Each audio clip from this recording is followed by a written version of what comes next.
Hello दोस्तों, कैसे हैं आप सब। जैसा कि हम पास्टर मार्विन बायर्स के साथ मसीह की ज़िंदगी को सीख रहे हैं, आज हम यीशु की माँ मरियम के बारे में मज़ीद जानेंगे और किस तरह उसने खुदा को अपनी ज़िंदगी के हर पहलू में इख्तियार दिया, जो कि हमें भी करना चाहिए अगर हम मरियम की तरह अपने अंदर यीशु को जन्म लेने देंगे।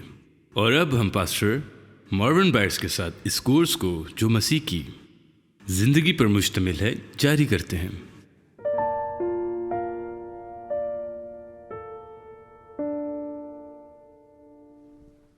यहाँ लूका की अंजील पहले बाब में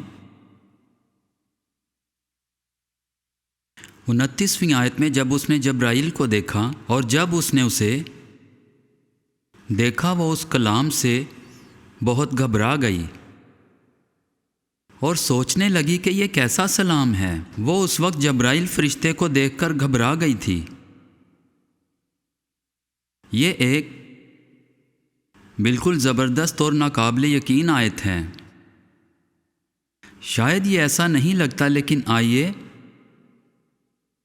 खुदा के जलाल पर गौर करते हैं। जो जब्राइल फरिश्ता मरियम के पास लाया, वो जलाल खुदा की हजूरी है। जब दानियाल जब्राइल के सामने था तो वो एक मुर्दा की सी हालत में था, जैसा कि वो मुर्दा है। वो ज़मीन पर था। खुदा की मौजूदगी पूरी बाइबल में बार बार देखी जाती है। जब हिजकिय्याल पहले बाब में खुदा की मौजूदगी में था, दूसरे बाब की पहली आयत में यूं होता है कि वो मुंह के बल गिर गया। यूहन्ना खुदा की मौजूदगी में मुकाशफा पहला बाब उसकी 17वीं आयत में एक मुर्दा आदमी की तरह था। खुदा का खौफ, मूसा ने पहाड़ पर कहा कि वो बहुत खौफजदा हो गया और वो कांप गया। वो खुदा की हजूरी का मंजर देखकर घबरा गया था, पर वो तब भी आगे बढ़ा। मरियम को देखते हैं, ज़रा सोचें। बनी इसराइल के बरक्स जो ये कहते हैं, नहीं नहीं, ये तो जुनूनियत है। नरसिंगे की आवाज़ें, तारीखी गर्ज, बिजली, और ये हमारे लिए बहुत ज़्यादा है। वो यकीनन बेवकूफ़ लोग होंगे। मेरा मतलब है कि खुदा की मौजूदगी का तसव्वुर करें। जैसा ही पादरियों ने अपने हाथ से संदूक को मुस्तहकम करने की कोशिश की और वो मर गए। इसराइल के लोगों ने कश्ती के अंदर देखा जब फ़लस्तीनियों ने उसे वापस किया था, और सिर्फ जब कश्ती के अंदर देखने के लिए 50,000 से ज़्यादा लोग मर गए। मेरा मतलब है कि आप देख सकते हैं कि मूसा क्यों कांप उठा। ऐसा नहीं है कि ये खुदा की जलाली हजूरी में दाखिल होना कोई छोटी सी बात हो। मेरा मतलब खुदा की मौजूदगी से नहीं है, जो वो मेहरबानी से हमें अता करता है, जैसा कि हम उसकी रूह और सच्चाई से इबादत करते हैं। मैं आपसे एक ऐसे तजर्बे की बात कर रहा हूँ जो ज़िंदगी बदलने वाला है, और खुदा की हजूरी का एक संगीन मुकाशफा।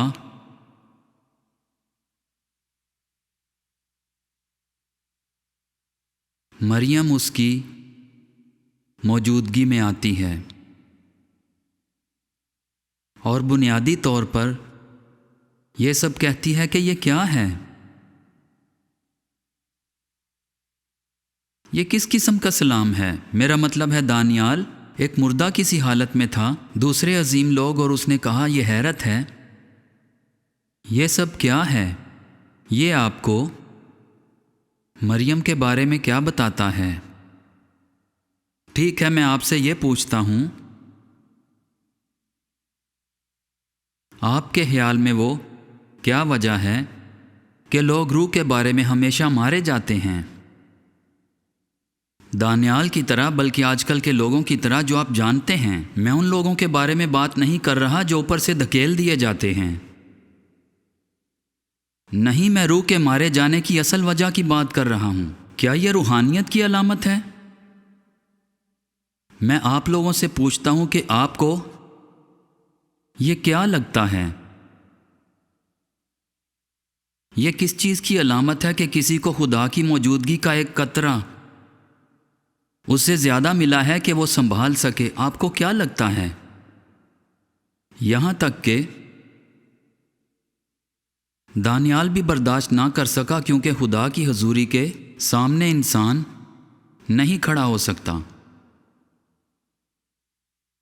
لیکن مریم وہیں کھڑی ہے، اس کا کیا مطلب ہے؟ جب خدا کی حضوری آئی تو مریم وہیں کھڑی رہی۔ یہ ہمیں مریم کے بارے میں کیا بتاتا ہے؟ آپ کو کیا لگتا ہے؟ کیا مریم خدا کی حضوری کی عادی تھی؟ یہ پہلی بار نہیں تھا کہ مریم خدا کی حضوری میں تھی، یا اس کے چہرے پر بھی خوف ہونا چاہیے تھا۔ میں سمجھتا ہوں کہ یقیناً یہ اس کے لیے پہلی بار نہیں تھا۔ وہ خوف زدہ نہیں تھی۔ مریم خدا کی حضوری کی عادی تھی۔ وہ خدا کی حضوری میں وقت گزارتی تھی۔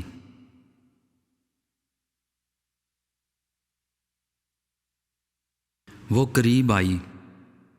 خداوند کی موجودگی خوفناک ہے۔ اگر آپ اس کی حضوری سے واقف نہیں ہیں تو شاید آپ بھی قریب نہ آئیں، آپ بھی گھبرا جائیں۔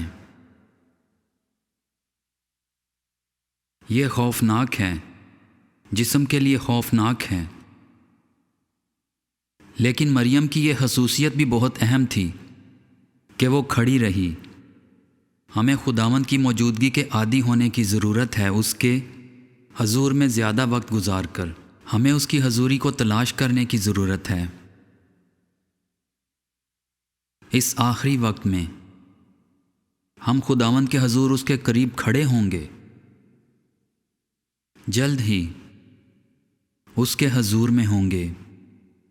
خدا کو جانیں اور اس سے پیار کیے جائیں۔ آمین۔ ہم اس کی موجودگی کے عادی ہو جائیں گے اور ہم قیامت کے روز اس کی حضوری میں اس کے سامنے کھڑے ہو پائیں گے۔ آگے بڑھتے ہیں۔ لوکا پہلا باب اس کی 30ویں آیت۔ فرشتہ نے اس سے کہا، اے مریم خوف نہ کھا، خداوند کی طرف سے تجھ پر فضل ہوا ہے، اور دیکھ تو حاملہ ہوگی اور تیرے بیٹا ہوگا، اس کا نام یسوع رکھنا، اور وہ بزرگ ہوگا اور خدا تعالیٰ کا بیٹا کہلائے گا، اور خداوند خدا اس کے باپ داؤد کا تخت اسے دے گا۔ آمین۔ یہ ایک بہت اہم مکاشفہ ہے جو ہمیں بتاتا ہے کہ داؤد کا تخت نئے عہد نامے کا تخت ہے۔ داؤد کا تخت انکشاف ہے جو مسیح کو وراثت میں ملا اور مسیح اس پر بیٹھا ہے۔ یہ خدا کا ابدی تخت ہے جس میں ہم مسیح کے ساتھ بیٹھنے کی امید رکھتے ہیں۔ اس نے کہا، اگر ہم جیت گئے تو ہم اس کے تخت پر بیٹھ جائیں گے، جیسا کہ یسوع مسیح مغلوب ہو کر اپنے باپ کے تخت پر آ کر بیٹھا تھا۔ اور اسی طرح مریم یہ تمام مکاشفہ سنتی ہے۔ وہ ایک بیٹے کو جنم دینے والی ہے۔ پھر لوکا پہلا باب 34ویں آیت میں لکھا ہے، مریم نے فرشتہ سے کہا، یہ کیوں کر ہوگا جب کہ میں مرد کو نہیں جانتی؟ اس باب کے پہلے حصہ میں زکریا جبرائیل کی موجودگی میں جب جبرائیل نے کہا کہ اس کی بیوی بیٹا پیدا کرنے والی ہے، ان کے بڑھاپے میں، اس نے بھی یہ کہا، یہ کیسے ہو سکتا ہے؟ اس کے اور مریم کے سوال میں بہت فرق تھا۔ فرق یہ تھا کہ اس کا سوال یہ ہے کہ یہ ناممکن سی بات ہے، ایسا نہیں ہو سکتا۔ وہ اس بات پر یقین نہیں کر پا رہے تھے، یہ تو بالکل ناممکن سی بات ہے، ایسا ہو ہی نہیں سکتا، میں نہیں مان سکتا۔ اور پھر یہ خدا کے فیصلے کے تحت تھا اور وہ گونگا اور بہرا ہو گیا، نہ وہ سن سکتا اور نہ کچھ کہہ سکتا۔ کچھ مہینوں تک، تقریباً 1 سال تک۔ جب مریم نے کہا کہ یہ کیسے ہو سکتا ہے، میں شادی شدہ نہیں، یہی اس نے کہا تھا۔ وہ شک نہیں کر رہی تھی۔ یہ ظاہر ہے کہ مریم خدا کو جانتی تھی، اس کے لیے शक करने की कोई वजह ही नहीं थी। वो सिर्फ हदायत मांग रही थी कि मैं क्या करूं। क्या मुझे फौरन शादी करनी चाहिए? वो अपने अगले कदम की तलाश में थी कि मुझे क्या करना चाहिए खुदा की मर्जी को पूरा करने के लिए। हम में से कितने लोग आज अपनी रूहानी जिंदगी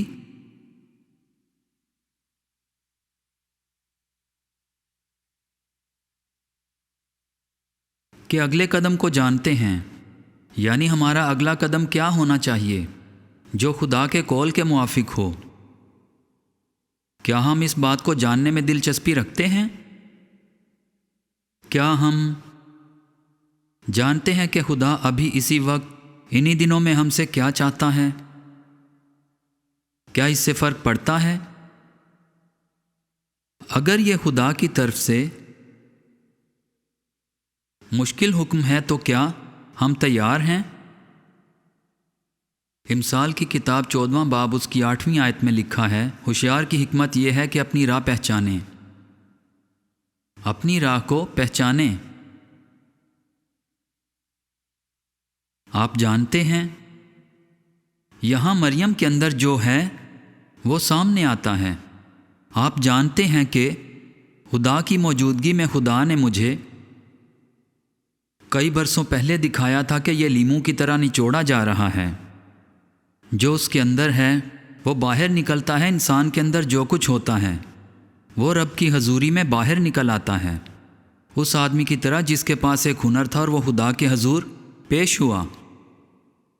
खुदावंद आपका ये हुनर है और मैंने इसे छुपा कर रखा है क्योंकि मैं जानता हूँ आप सख्त आदमी हो। क्या रब भी सख्त आदमी है?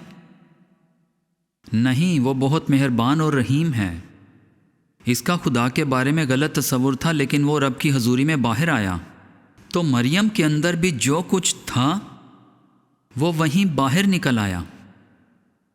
और मरियम के अंदर ये था कि अगला कदम क्या है, मुझे अब क्या करना है ए रब, तरक्की के लिए, बढ़ने के लिए और आगे रास्ते पर चलते रहने के लिए।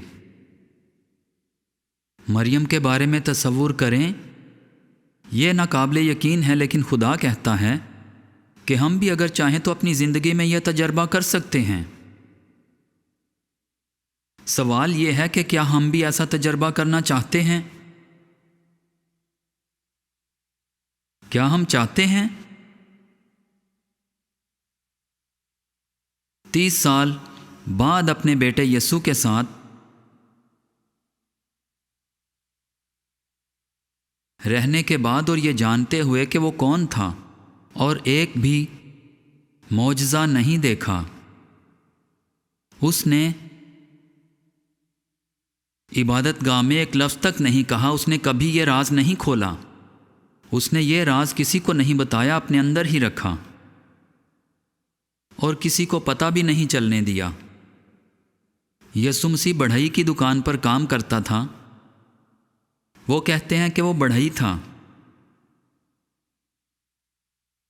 उसने 30 साल तक कोई माफूक अलफितरत काम नहीं किया। और यूहन्ना 2 बाब में मरियम जानती थी कि अगला कदम क्या है।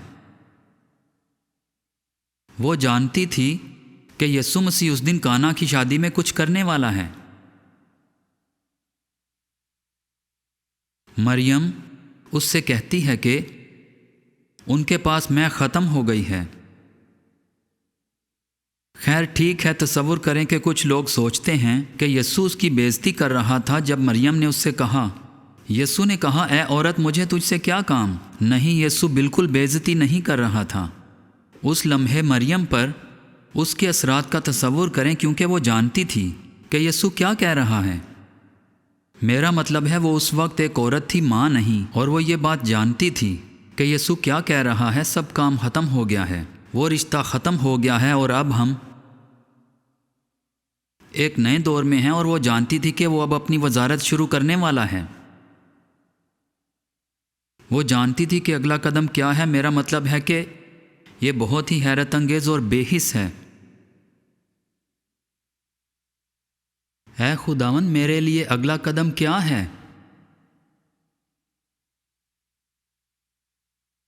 کیا یہ آپ کے دل میں رونا ہے؟ مقصد تک پہنچنے کے لیے میرا اگلا قدم کیا ہے؟ میں صرف یہاں تک کھڑی نہیں رہنا چاہتی۔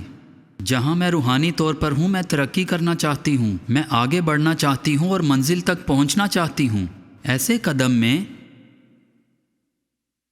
جو مجھے مقصد میں آگے پہنچنے کے لیے مدد کرے۔ میں جاننا چاہتی ہوں کہ مجھے آگے کیسے جانا ہے۔ اور تب جبرائیل فرشتہ اسے سمجھاتا ہے کہ ہمارے لیے اس کی ماں بننے کے لیے، زمین پر مسیح کا جلال بننے کے لیے، ایک راستہ بننے کے لیے بڑا راز ہے۔ اس نے اسے کہا وہ صرف کہہ دیتا ہے۔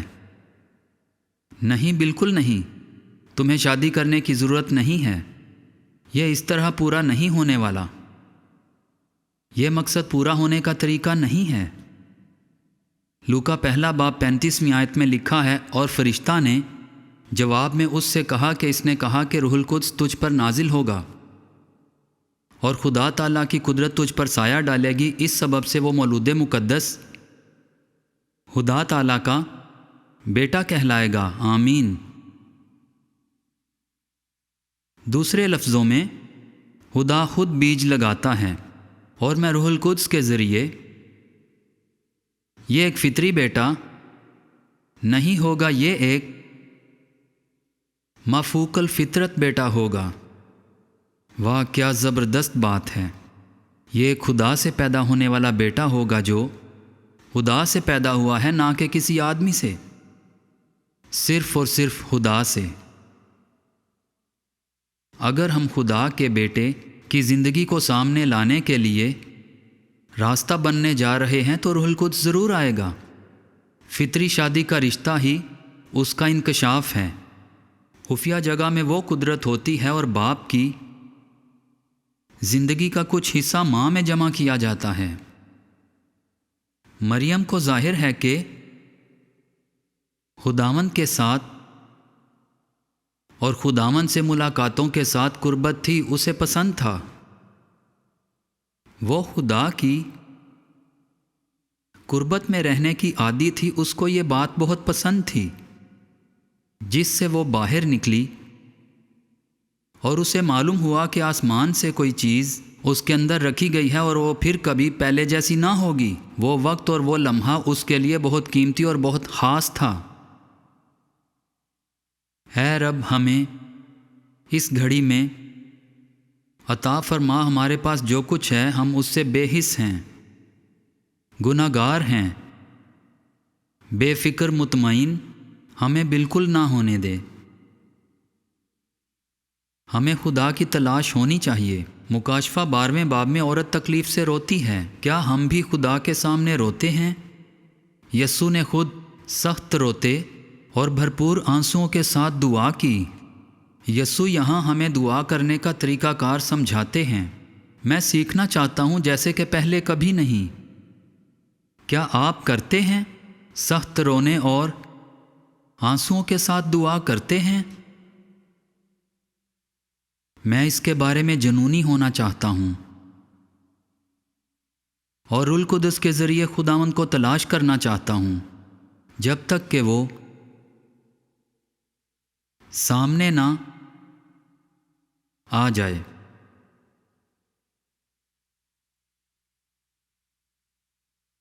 آپ جانتے ہیں کہ بہت سارے مسیحی، اور مجھے یقین ہے کہ یہاں کچھ لوگ برسوں سال پہلے ایک عورت کی طرح، کافی دیر بعد جب ہم نے یہ محسوس کیا کہ خدا نوجوانوں کے لیے بائبل میں نکاح کو بحال کرنا چاہتا ہے، ہم نے کسی کو مشورہ دیا اور اب بھی دیتے ہیں کہ جدید قسم کی شادی کرنے کا آپشن۔ اور آپ جانتے ہیں کہ کچھ لوگ کہتے ہیں کہ یہ روایتی شادی ہے۔ نہیں، یہ روایتی شادی نہیں ہے، یہ جدید شادی ہے۔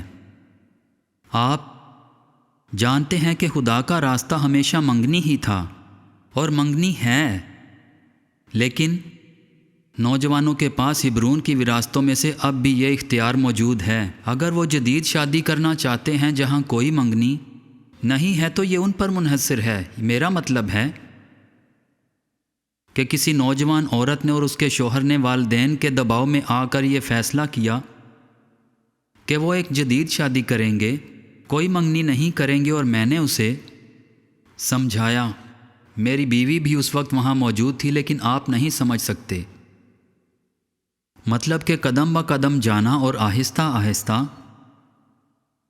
नेमत है, हमें आहिस्ता आहिस्ता हर चीज़ को सीखने की ज़रूरत है, कदम ब कदम। हमें सुलेमान की गज़लियात का तजर्बा करना नहीं, मैं ये पहले ही जानती हूँ। ओह, मैं उसके बारे में सब जानती हूँ और मैंने काफ़ी पढ़ा है। खैर, शादी के तकरीबन 6 माह बाद वो मेरी बीवी के पास आई और उसे खुफिया तौर पर बताया। उसने कहा अगर किसी को मंगनी की ज़रूरत थी तो वो ज़रूरत मुझे थी, वो मैं थी। उसने सोचा कि वो उसके बारे में सब कुछ जानती है, लेकिन वो उसके बारे में कुछ नहीं जानती थी। इसी तरह कुछ लोग हैं जिनका दिमाग इल्म से भरा हुआ है, लेकिन जब तक ये तजर्बा ना बन जाए ये ज़िंदगी बदलने वाला नहीं होता, बिल्कुल नहीं होता। ये अलमनाक है। बहुत से मसीही ऐसे हैं जो कहते हैं ओ नहीं, मैं जानता हूँ कि खुदा से मिलना और उसकी मौजूदगी में दाखिल होना कैसा होता है, आप अपने दिमाग में जानते हैं। लेकिन क्या आप खुदावंद यीशु मसीह के साथ दिल बदलने वाली मुलाकातें करते हैं? क्या ये सब दिमाग का इल्म है? ऐ खुदावंद, हमें तुझसे मिलने की तौफीक दे। खुदावंद, हमारी मदद कर, मैं तुझसे मिलना चाहता हूँ। लूका पहले बाब की 36वीं आयत में जब्राइल फरिश्ता कहता है, और देख तेरी रिश्तेदार अलिशबा के भी बुढ़ापे में बेटा होने वाला है, और अब उसको जो बांझ कहलाती थी 6ठा महीना है। यहाँ लिखा है कि अलिशबा को 6ठा महीना है। मरियम की एक और खसूसियत है कि उसे खुदावंद से राज मिले। क्या राज है? जो राज खुदा की तरफ से मिले।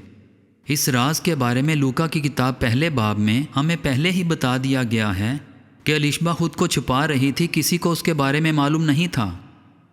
आप कैसे तसव्वुर कर सकते हैं कि मरियम को राज मिला? मरियम उठती है और पहाड़ी मुल्क की तरफ, जहां उसकी बहन अलिशबा रहती है। मेरी प्यारी बहन अलिशबा, मैं एक राज जानती हूं। सुनो अलिशबा, मेरे पास कुछ राज हैं, क्या मैं तुम्हें बताऊं? क्या आप उस मुलाकात के बारे में सोच सकते हैं? आइए खुद को यहाँ रखें। अलिशबा अपने 6ठे महीने में है और वो छुप रही है कि कोई नहीं जानता, और मरियम आई है। तसव्वुर करें कि उसने मरियम के दिल पर क्या किया। मतलब उसकी अभी जब्राइल फरिश्ते के ज़रिए खुदावंद से मुलाकात हुई थी और वो वाज़े तौर पर रूहुल कुद्स के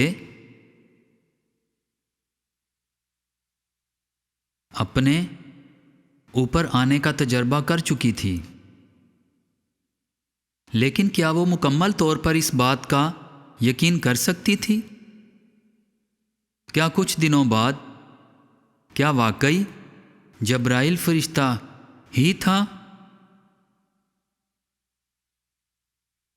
क्या उसको वाकई यकीन था कि वो खुदा के बेटे को पैदा करने वाली है? और रूहुल कुद्स ने ना सिर्फ इस बात की तस्दीक की कि वो जब्राइल था, उसने मुझे एक राज बताया जो इस राज को कोई भी नहीं जानता था।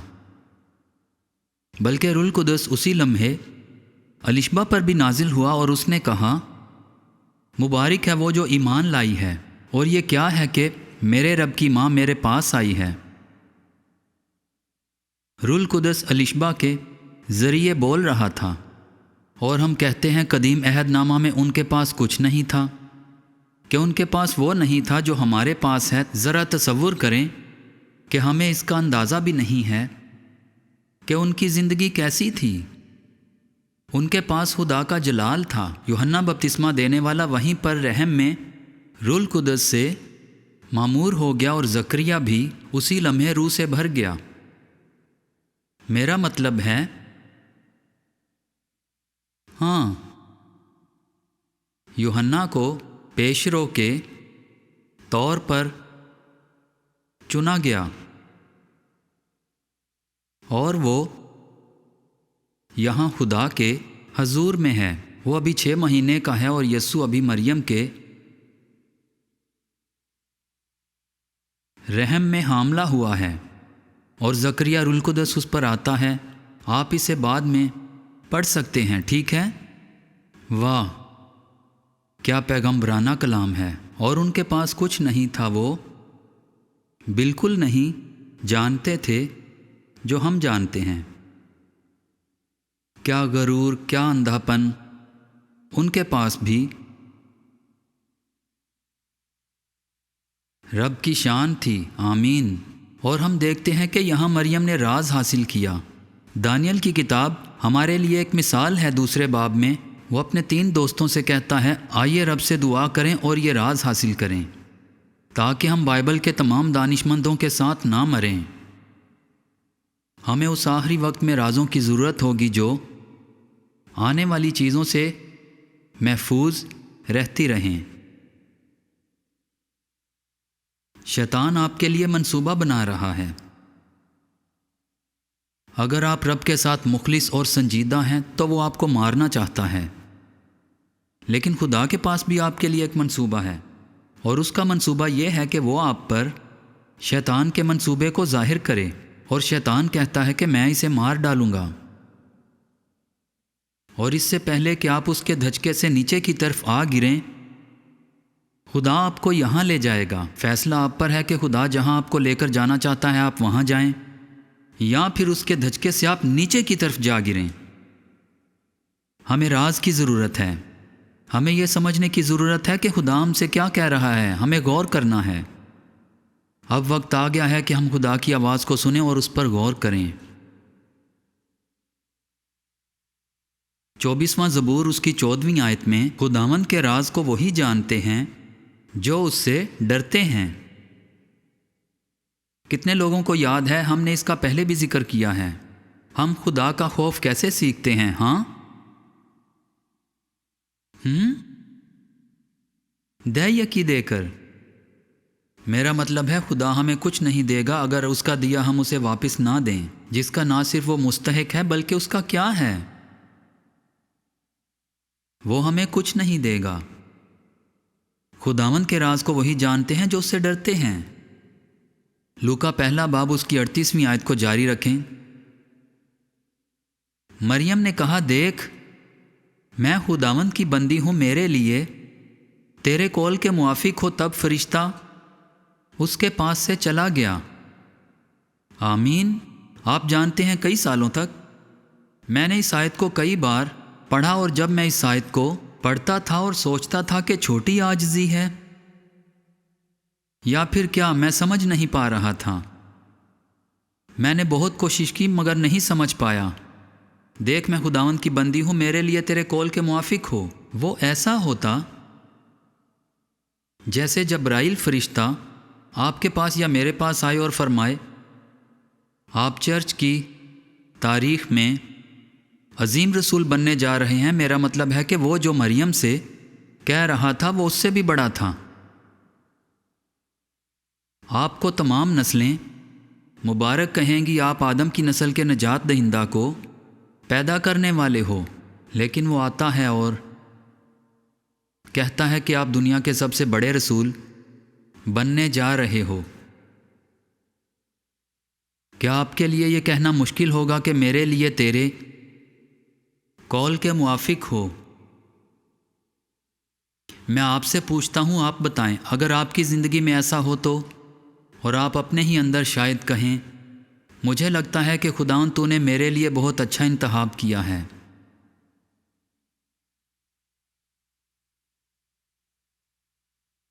खैर, मतलब कि मैं सोचता था ऐसा कैसे है। मतलब यकीनन कौन नहीं कहेगा कि मेरे लिए तेरे कौल के मुआफिक हो। और फिर मैंने एक दिन खुदा के रूह को सुनना शुरू किया। उस लम्हे मैं और वो उससे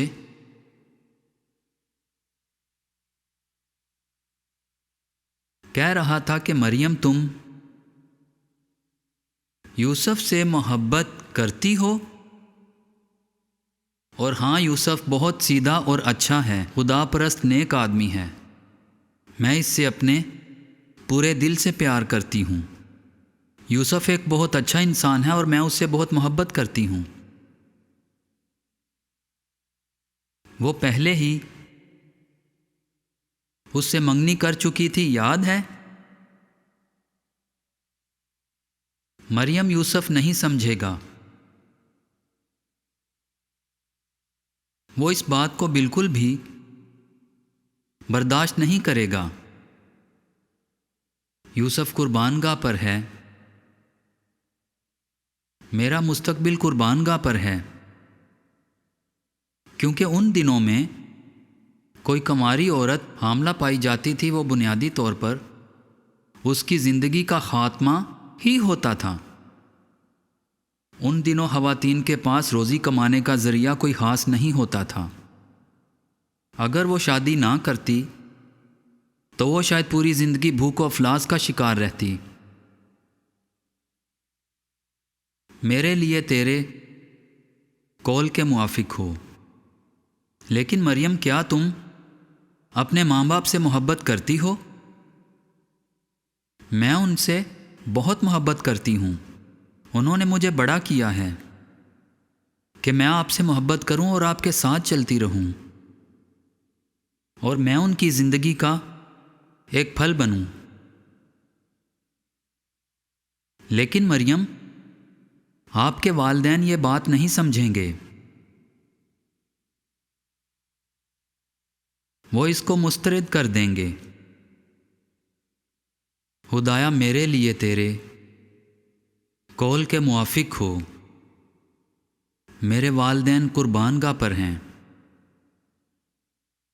لیکن مریم، تمہیں پاکیزگی پسند ہے، تم پاکیزگی میں رہتی ہو، تم ہمیشہ جوانوں اور بوڑھوں کے لیے ایک مثال رہی ہو۔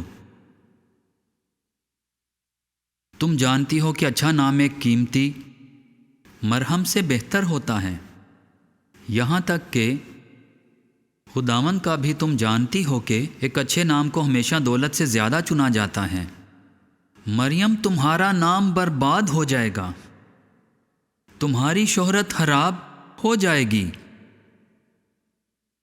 تمہیں اسرائیل کے وطن میں سے جلا وطن کر دیا جائے گا۔ میرے لیے تیرے قول کے موافق ہو، مجھے اپنی شہرت کی پرواہ نہیں، مجھے اپنی عزت کی پرواہ نہیں۔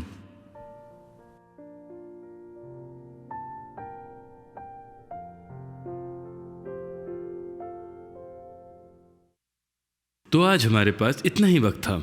مستقبل کی نشریات کے لیے ہم ساتھ رہیں، کیونکہ ہم پاسٹر مارون بائٹس کے ساتھ مسیح کی زندگی کے اس کورس کو جاری رکھے ہوئے ہیں۔